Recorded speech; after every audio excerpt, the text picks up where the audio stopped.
You're listening to the Ottawa Homeboys podcast, your go-to source for Ottawa real estate and everything in between. Now, here are your hosts, Aboozar Sheikhi, Dan Burton and Ahmad Hage Hassan. This podcast is about the real estate market in Ottawa and housing advice. But the advice may not apply to your situation. Contact the Homeboys or any licensed real estate professional for specific recommendations before you make decisions about your real estate needs. Welcome to another episode of Ottawa Homeboys. I'm Aboozar Sheikhi along with my partner in crime, Dan Burton and Ahmad Hassan, and special episode. We got two gentlemen from a mile above moving services. They're going to be joining us, and then we're going to talk about moving and all about real estate and how basically the two are connected pretty much. And you want to talk about what's your week's, what's happening with you, Dan, and then we'll talk to Ahmed, and then we'll get into into it. Yeah. Great to have you guys here. Thanks for teeing us up, Aboozar. As always. Nice to be here. Week's been good. It's been a busy one on my side. Had a multiple offer situation last night. Again, after a couple more multiple offers last week. You're having a blast, man. Yes, sir. Been busy lately. Jay's season as well too, so it's always good. G's and six. Let's G's go. and six. 4 minutes before the game. Hope that lives Halloween, maybe a little Halloween luck coming our way. Sir. How you guys been, Ahmed? How are things? Good. Yeah, I went for a home walkthrough yesterday. So a couple of my close friends purchased a home in Barhaven, and one of their parents didn't get to see it yet. So it was nice to kind of like show them the house and kind of go through it and kind of them imagining where are things going, you know. Yeah. And I'm just closing up a tenant rental on Saturday. So tomorrow I have to get up early and meet the new tenants to exchange the keys. So it should be fun. Month early start, right? Yeah, exactly. Good. Yeah, just the showings and wrapping up listings that sold. But a special property I showed that was built in 1965, and I told you about that in Carlingwood. And man, the door open, you get into the 60s and 70s vibe. Everything is original, man. From the furniture, Get that authentic carpet. You go inside, mint condition though, very well kept. And the washrooms, man. You got the the blues and the brown the brown top. It was well built too for the time, but it was just amazing. Sometimes when you get into that, you like you're time traveling almost. So that was a nice feel. Different vibe. That was my experience. Nice. Vladimir, quick question for you, man. You told me earlier you've been to Los Angeles. Like, how's have you seen different homes in LA compared to Ottawa? Like, is there a big difference? Definitely. I mean, the people go in LA for very different reasons. The market is different in LA for real estate, but same for what's available there, whether it's into the entertainment industry. Different types of businesses, and on top of that, in LA, there's something we call it the sunshine taxes. That's why, everything's even more expensive because you get to have the sun all the way around. And I'm telling you, seeing like being in the heat and the sun. In February, like it does something to you, you know what I mean? It keeps you motivated, it keeps you full ambitious. But also Los Angeles has obviously haven't been since the Palisade fires, but I know that definitely had a big impact on the real estate there, whether people are becoming more aware of the risk of building or owning a house in LA, or just it's a different landscape too. You know what I mean? You're building on top of hills, all that stuff. I mean, it all plays into it as well. You know? Yeah, natural disaster overall. Yeah, I'm sure the insurance is now. It's a huge thing. That's what happens, right? So, and even that, that's a whole can of worms that I'm not even gonna get into. But if you've seen the news, there it's different. But it's like that dream for a lot of people. To own a house in Sunshine State. You know what I mean? And it's definitely, from, like I said, the landscape is very different over there. But when you see, if you see them houses by Malibu or the houses in Calabasas, if you've never seen it, I encourage you to go see it for yourself. It's just very inspiring whether you want to own a home there or not, or whether some place you want to invest in or not. It's very inspiring to look at that and experience that luxury, and get an idea of the amount of work that people have had to do to get there. Awesome. Yeah. Nice. Yeah, good stuff. Nice. So, So I guess it'd be good to even just take a step back and hear like how you guys got into this, what you do. If you want to like just introduce yourselves for the pod, and we could talk a little bit about your business, all that good stuff. I'd love to hear that. absolutely. Yeah. Nice. I'll start off. I'm Devo. I think we started in Malibu moving about 10 years ago. We just saw the need for like a more like reputable moving company and a more professional way of doing things, because back then moving companies don't care. It's like, okay, here's your box, pay me now, bye. So we wanted to like make it like more of like an experience, right? Like in Realtors as well. You could get like a Realtor that would just sell your house and say, okay, here's my commission, sign here, sign there, okay, bye-bye. But you guys are building like an experience for the client, because this is like a beginning of something for them. So we wanted to change the narrative as well. We wanted to like have a moving company that actually cares. Believe it or not, there are clients that we moved like 2 years ago that I'm in their family group chat, and I still get invited like kids.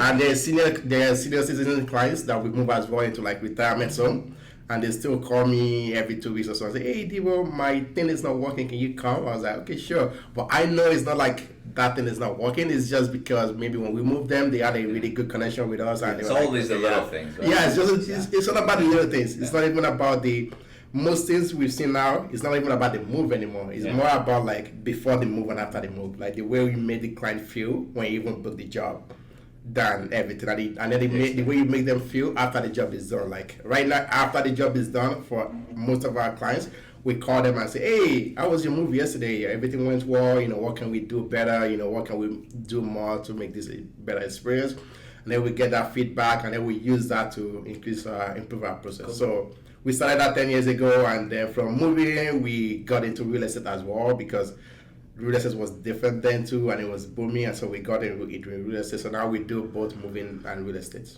Could you expand on the real estate part? So the real estate right now, so we focus more on like real estate multi-unit properties around universities, like multi-unit around like St. Lawrence College, because we saw like a market in there, right? Real estate is different. So our strategy is to like get property around university, so that way we can tap into like more of like a student rental. Exactly. And then we can tap into that. So by doing that, we can like increase the cash flow a little bit more. It's a little bit hands-on, because we get the student like calling us and saying, I lost my key, can you give me a new key? So now we gotta drive there, I get a new key. Oh, person A likes the temperature as 25 degrees. I want that 24 degrees. I was like, okay, let's sit down and have a talk about it. Okay, what about 23.5? Sounds good. Okay, good. So it's a lot of like babysitting. But it's all about the cash flow. The cash flow is pretty high, and because you have like a high turnover, like most students, they stay in the same apartment for like 1 or maybe 2 years max. And because the market is always growing as well, so you give it that flexibility to even like add more into the property and also increase the cash flow as well. So we focus more on that. Very nice. So do you guys prefer, like if we're looking at locations near universities, that's great. I think location is huge when it comes to investment properties. Like just having a real reason for them to be there is so important. Yeah. Do you guys prefer any type of property in particular within multi-units? Like do you prefer newer builds, or do you build it yourself, or do you do the rehab on older properties? Yeah. So we have like 2 strategies right now, and we just with one of my family members as well, who is also big in the real estate. We just started exploring like building like 24 units, like building like bigger units, and so she's doing that, and we're partnering with her as a joint ventures as well. But our first strategy was focusing more on like duplex and fourplex. So we just focus more on that, and the more you get into real estate, the more your tastes change, right? The more it changes everything. It's a high. It's Yeah. I do business, and that's what it is. Man. As soon as it quiets down, you're like, one project finishes, like, you want to. You can't get that. Something. No, don't do it. Don't do it. It's funny because I on my wedding day, we closed on a duplex on my wedding day like a few years ago. And I told my wife, we got it. She was on the dance floor. I was like, I guess just go step up. We got it. I was like, yes, we got it.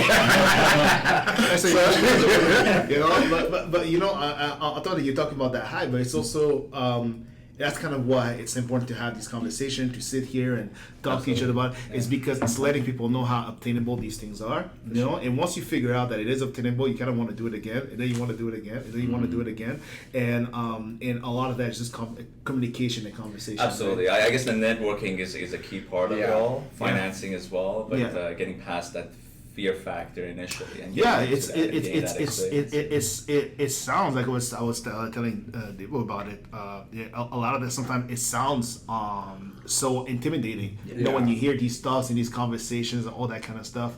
But then you're describing the high, and a lot of us, whether it's in real estate or any different types of business venture, we've experienced these highs before, and it's like, oh well, I want to feel that. You know what I mean? So yeah. And what do most people get scared of, right? Like they're renting a home, and then they're like, oh, I am completely priced out of the market. Their mindset is like, That's probably I the can't get main into one. it. That's right? probably the main thing. I'm priced out of the market. That's probably the main concern, especially in this economical climate right now. And especially if you're looking at young buyers, right? And then what do people do though? Like they start, spending their money. They don't actually save up, or they don't have a plan to get to their real estate goals, right? They just they give up, and they're like, whatever. I'll spend a couple nights at the bar a week. Like, you know what I mean? Like it just becomes too above them. You know. And the other thing I noticed is that some people sometimes they don't work with the right professionals. Like I think we're trying to close on a fourplex one time, and we were working with a mortgage agent. It's like,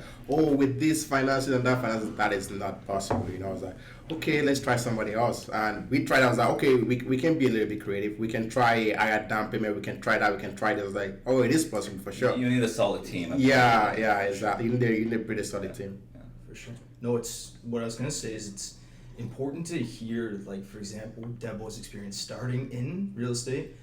Like, you got into real estate investing by buying duplexes, buying fourplexes, and that's led up to where you are now. Yeah. So it's like with the person who's renting, like, start small. It is that idea. Get the right people around you, and be able to have conversations like these where you can educate them on how to make that first step. Yeah. And man, 24 units, like, that's fantastic. Yeah. It's like a group partnership kind of thing. And my starting out was like getting a house in Gatineau. This was like, I don't know, a long time ago. Bought a house in Gatineau, and then I call my mom and say, hey mom, is it okay if I just move back home? He's like, well, you just bought a house. I was like, I know, because I'm planning on renting out the whole house. There's a reason for it. So I moved back to my mom's basement. I was living in the basement while having a house, because I was not renting out the old house. So we rented out the old house for a whole year while I was like going back and forth, and I used that to like invest in another duplex. That was my starting point, actually. That's a great story. Yeah, thanks. So I noticed you also said you were self-managing because you're dealing with those calls and those conversations about the temperature control. Yeah. Are you still self-managing, and do you have any good property management stories that you could share with the pod? So we tried to get a property management complaint 2 times. The first time we explained the situation for them, they're like, oh no, we can't do that. It's like, but we'll pay you. We'll figure it out. We'll pay you. It's like, no, we don't want to do that. And then we try a different complaint, and they were like, we can't do that either. So we figured out with the style we're focusing on, it will be better to self-manage. So now we self-manage. Actually, my wife do that side of things, and she got really tired of it, just the little things, I was like, but the cash flow is good. I was like, so okay. You know what we're gonna do? We're gonna explore having like a virtual assistant to help. Awesome. Because now you can do virtual assistant with people in any country, and so now we're exploring that potential, so we can have like more support. Interesting. So what do they do? They take the calls? Calls, emails. It's like a call center sort of. Yeah, exactly. It's like a dedicated virtual assistant that all they do is they work with us. Just say it. And then like if anything in person has to be done, like you have to show up. Then we go there. Yeah. See. So they do like the set appointments, like maybe like when the internet is coming in, set this appointment, and then I just drive back there and show them the best. Yeah. Can I ask you all a question? Of course. Yeah. How has AI impacted your strategies within that field of business? It's a good question. I think It's something that I think is impacting most about marketing in our side of things, right? Like you see so many listing descriptions where you want to put a personal touch in it, because for us as agents, if we're representing the seller or landlord, and a big part of our job is just marketing the property to the best of its ability, we really want to show what specifically is around it, what specifically stands out about it. You'll see some that are just generated by AI, and you can see the exact copy paste that's on every listing, right? So I think it's important to use it, but I think it's also important to remind yourself when it's needed for a personal touch. Yeah. So getting in front of it's important. Yeah, I absolutely agree, because I had a listing that just came up, and I created the description, and I had to send it over to the owners to review the description. And what did they do? They took my description, popped it into an AI. They're like, hey, this is what we want to post instead. I look at it and I'm like, this is not coming from me. So like, it doesn't Absolutely. And B, as an agent that's been in the industry for the last 3 years, and has posted numerous amount of descriptions. Yeah. Like, you can tell the difference between when it is AI generated and when it just sounds so bland and so basic. Yeah. When people are looking through your listing, everything comes together, right? The photos. Hey, is there enough information about the property? Is there room dimensions? Is a description of the property like a story for them that makes them want to go and buy it at the end of the day? What one I saw recently was the actual photos had all been thrown into AI. Yeah. And carpets changed, layout changed, kitchen updated. And I thought to myself, and that one didn't even have a disclaimer that it was AI. It was just so clearly you have AI. to be careful with those things. Yeah. Right. But you get in there and you see that and you think to yourself, these guys put $50,000 of updates into it in the photos, and there's nothing here that shows like. Yeah. Well, I'm asking that specifically from the perspective of someone like who's on the PR side with what we do with the moving stuff, and also as a writer, and an editor. It's very unfortunate sometimes when I see, especially on the business side, listing all that kind of stuff. In people, I'm glad that you brought it up. Forget that personal touch and that connection. Yeah. People like AI feels soulless. You know what I mean? Yeah. And eventually, especially in marketing and strategies, I think there's gonna be a desire for something authentic, even more so than before. Yeah. People are gonna want to get the guarantee that they're either communicating with a human being or that they've connected with a human being. As AI becomes more prevalent in multiple parts of our strategies, whether you're using a virtual assistant or not, at some point, if somebody wants to feel like, okay, well, and that's kind of the personal touch that we add. Because on the moving side, is we have this thing that we say that every move has a story. Yeah. And that's because like we know for a fact that every move has a story. We've heard all sort of stories about when you think about it, either first home buyers, people who are in real estate, who have clients, people who are new to Canada, people who are going through nasty divorces. I mean, all these things, they're stories, right? Yeah. And even for us, I mean, we are aware when we step into these things that we're stepping into somebody's story, and that a lot of times those are very intimate moments in people's life. It's new starts, new beginnings, some endings. You know what I mean? Some and all these things. I mean, that's that personal touch that makes people like they will say. People will call him months later and be like, "Hey, man, that's it." I think it's so interesting that you've taken that step too. Yeah. It isn't untouched, I guess. Category as far as in my opinion customer service goes, right? Absolutely. I'd say your industry, maybe the car sales industry, the construction industry, it's untapped in a way of making a connection with the client. It's absolutely. Always, the supplies may be there always, but to last long is the idea, right? That's And for you guys, I mean, like, you provide like a really good or great service to anybody that you help move. Like that friend or family member of that person who also needs, or is like on the fence about moving, right? Because a lot of people are like, I don't want to pay for it, I want to do it myself. by the way, there's these guys, really awesome dudes. Yeah. Like, Yeah. it's worth it. That's kind of another thing, if I may speak on that too, is like, we know that people, when it comes to moving, they're like, oh, let me see if I can ask a friend to do it or something like that. I'm the guy that people be asking like every year, can you help me move? And I'm like, I'm out of a which works out for us.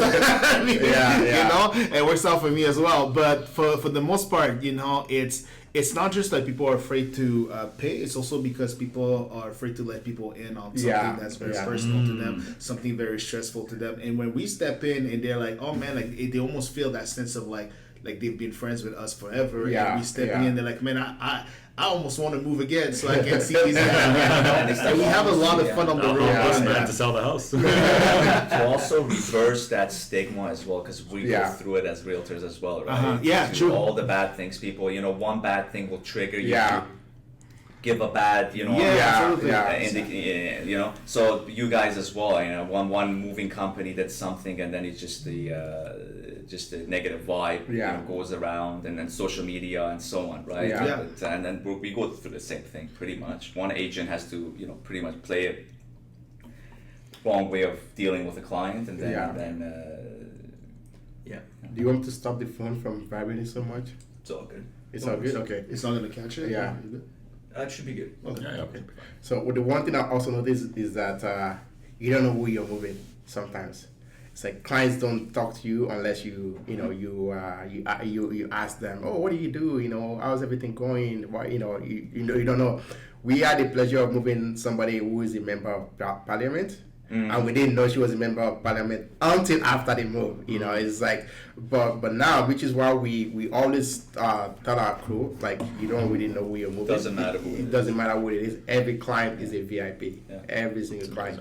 And it's like, otherwise, such a close-knit community that everybody knows everybody. Like, I go to the grocery store with my work clothes assistant man, and I'm getting like people say, hey, Devo, how's it going? I was like, oh, okay. That's pretty crazy. It's pretty nice. And we went to like the Ottawa Falls home show. We were just there. I was just there like a couple years ago, strolling around. And then I overheard a complaint just behind me. They had a booth and they were telling me, oh, that's a Malabo movie. They're really good. They moved my sister. I was like, oh, did you say Malabo movie? So it's really good hearing those things. And we have if you check our reviews, we have like over like 250 Google reviews right now, and they're all 5 stars. Wow. People always ask like, okay, you have such a great reviews. Have you ever had a bad review? Yes, we have. But the thing is, when something goes wrong on moving day, what matters most is how you handle it. We go back to the client and say, hey, okay, we noticed there was a wall scratch on your wall. Can we send somebody to come to get it fixed tomorrow? And they're like, oh, you can do that? I was like, yeah, it's all part of the service. Like, if we make a mistake, if something goes wrong, we send somebody and we'll make it right. That's amazing. That's important. And I think that's what a lot of business owners kind of like miss sometimes. They think so short term about the cash flow right now that they forget to really take care of their clients. Trying to take care of the quantity, right? Just get all the clients. That's with construction, that's another issue. Is pick up, and then you're not able to handle. Your quality of service comes down, and then essentially you might belly flop on. A big thing for us too is the lifetime value of a client. So for us as agents, it's super important to have that personal touch and to have that 5-star experience. Not just because it's going to be one transaction or one part of their life, but because you might be a part of their life for 3 to 7 moves or more. If you guys are investing every year. Absolutely. But absolutely. so that's awesome. I was curious about one thing with you guys as well. I know you said you've been doing this for 10 years. Do you have any plans to expand? Like, do you service any other cities? Do you do any other types of moving aside from residential? So I get that a lot. It's like, okay, you guys are like 4 trucks right now. I think it might be time to expand to Toronto. I was like, no. I love Ottawa. I'm staying in Ottawa. Like, we don't really want to like be like the biggest moving company in Canada. We don't want to have a few locations. We don't want to have one strong location and just service the community. We still want, as of right now, we killed expand if we want to, but we have no plan to expand right now. We just want to. Again, I think Ottawa's big enough. Yeah, Ottawa is big enough. Not only is it big enough, but when you think about it, Ottawa is constantly like in reinvesting into itself right now. I mean, we're looking at, especially in the real estate side. I mean, Lansdowne 2.0 is coming into the city. That's going to offer a lot of opportunities. The new stadium too. The new stadium too, all that kind of stuff. We just passed over 1 million inhabitants in Ottawa as well, and all that stuff. I mean, if you think about it, this is a great place to start, especially from the real estate, or if you're looking for customers and you're talking about that life, how you should say it, lifetime value. Lifetime value. This is a lot of people are coming here to start, their new lives. You know what I mean? Yeah. That's going to attract even more, not just tourists, but also habitants, all that kind of stuff. So right now, it's the moment to invest in that and to remain focused on that. You don't want to let that pass you by and realize that later and trying to catch on that. And essentially, it's what the Diamond, I guess. I mean, that's what they did with the storage business, right? Yeah. It was like all over the place, and they took off. They didn't need to go anywhere else, but here you see how they're basically taken by storm. So. Yeah, and we've been lucky to be such integrated community. Like a couple years ago, we moved the Ottawa Red Blacks, because they had like their gym equipment all indoor, and they need help moving it outdoors, so we moved them, and that was pretty cool because we got to meet the players, and they even like gave us a shout out on Twitter as well, so that was pretty cool. And then from there, we moved the Senators as well. It was the junior team. They're moving their hockey stadium as well, so it's pretty cool. And then for the Ottawa Red Blacks, we had like season tickets. We had like maybe like unlimited season tickets. And on top of that, I mean, you have all these big names like the Red Black, but the things that we also focus on. Like they both said, a lot of time you don't know who the client is, and a lot of time it's kind of it's a nice surprise to find out who you're moving and what you're working with, and sometimes that's why we bring in that understanding, that humanity. I think that part is very important. To all sort of services. I not too long ago, somebody reached out to me and let me know that their grandma was doing painting, and she just couldn't move all her furnitures to the center of the room to avoid. And I'm like, is this something that we can help with? It was like, absolutely. You know what I mean? And that's like. That right here is like the importance of being present in every aspect of lifestyle. That's a business opportunity, but also that's an opportunity for connection. And then later on, she'll be like, I want these guys to come around. They're really nice old lady, So that kind of stuff, it's important for us too. And who knows? Maybe she could have been a Red Black player, and we didn't know. Maybe she has a name, something. Man. Maybe she's defensive line this whole time. They didn't know, It's like, hey. Yeah, it's pretty cool. I love being part of Ottawa community. It's like whenever I go anywhere else, I want to come back because if you want like the social vibe, you can go to like Glebe, downtown, Bywood, and have that. If you want like the quiet family, you can go to Orleans, Canada, buy everywhere. I still have that, right? So I like that, being able to do everything in the same city. I like the opportunity here too. So I'm from areas near the GTA, and I just found like Ottawa is such a sweet mix of like being able to build a business here is great because you do have the 1 million+ inhabitants to tap into.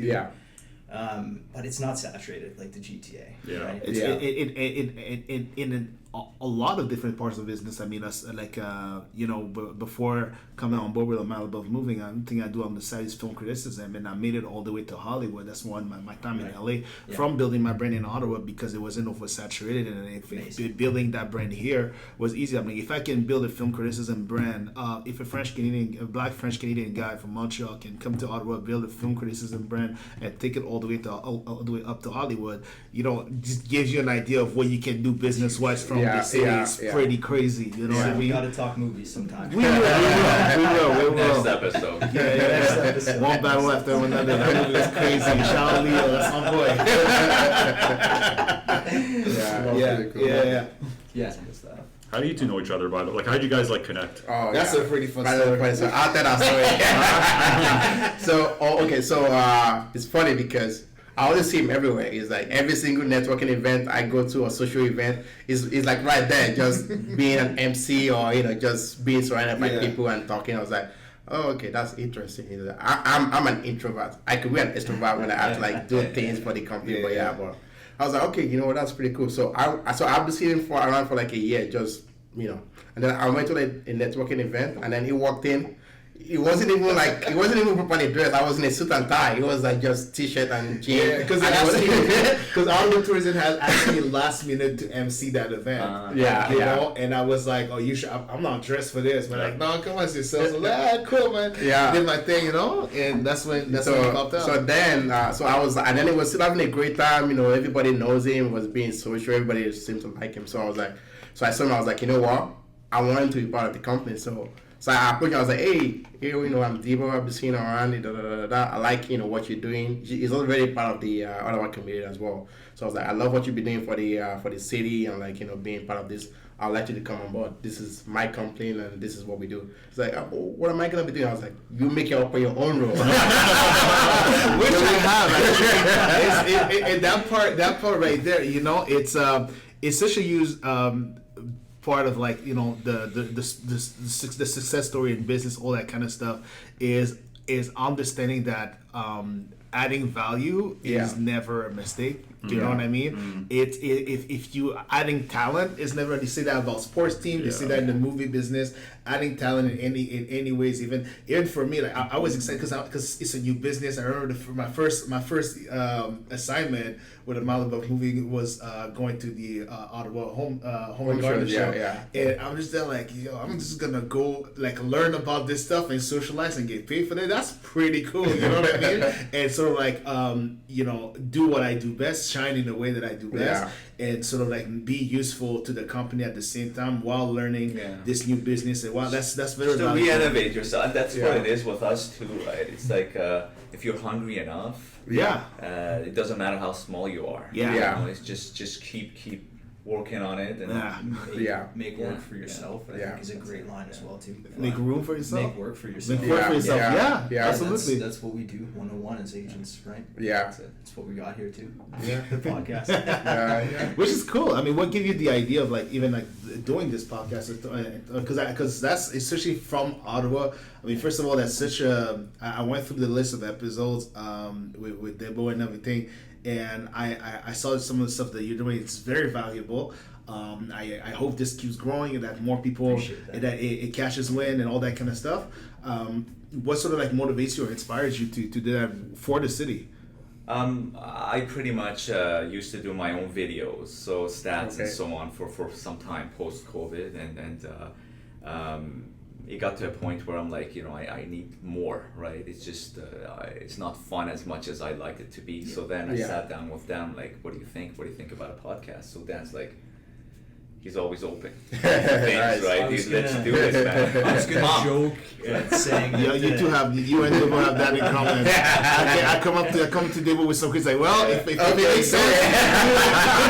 I was gonna say the start of the podcast was Aboozar walking up to Ahmad in my office one day and saying, "Do you want to start a podcast?" And the answer just being, "Yep, let's do it." So they were pretty, and that's it too. And I think. I like it like this, the way we talk, and it's always uncut. No editing. We just go freestyle, and it's fun, and I look forward to it. I don't know about you guys. I enjoy it too. And it's all about that. Right? And that's different right now because a lot of podcasts right now they are like so heavily edited and so like commercialized. But just having a real talk, and that's pretty cool. I'm usually nervous at interviews, but like right here, I'm like calm. I was like, okay. That's so fun. Awesome. If we can, like, I like typically educating people that are thinking about making a move, like going back to our conversation of like there's so many almost stigmas and almost roadblocks we put up for ourselves in this business, that if we can do something that sort of eliminates those, and then the other thing's just connecting with people like you guys, like it's great just knowing other business owners in the community. I think that's huge with this. Sure. And I see a lot of value for myself. Like I value conversation a lot. I think that a lot of what's missing nowadays is real conversation. I mean, people like providing that to people more, because not everybody has, the skills or the opportunities to walk into a room, being introduced to some people, whatever. So a lot of the things that they could get in the day-to-day from interacting with people, they'll get it from us, asking questions, being honest, being vulnerable, being honest with our experiences. So thank you for even putting that platform together and having us on it. Absolutely. It's a pleasure. Thank you, and we'll look forward to seeing you guys make some commitment to our podcast. Nice. Yeah. Yo, if you want to see us again, I mean, we'll be here. Well, if you want to move, Hey, Ahmad moving services. Because every move has its story. yeah. Good seeing you guys. I will be Cheers. working with that.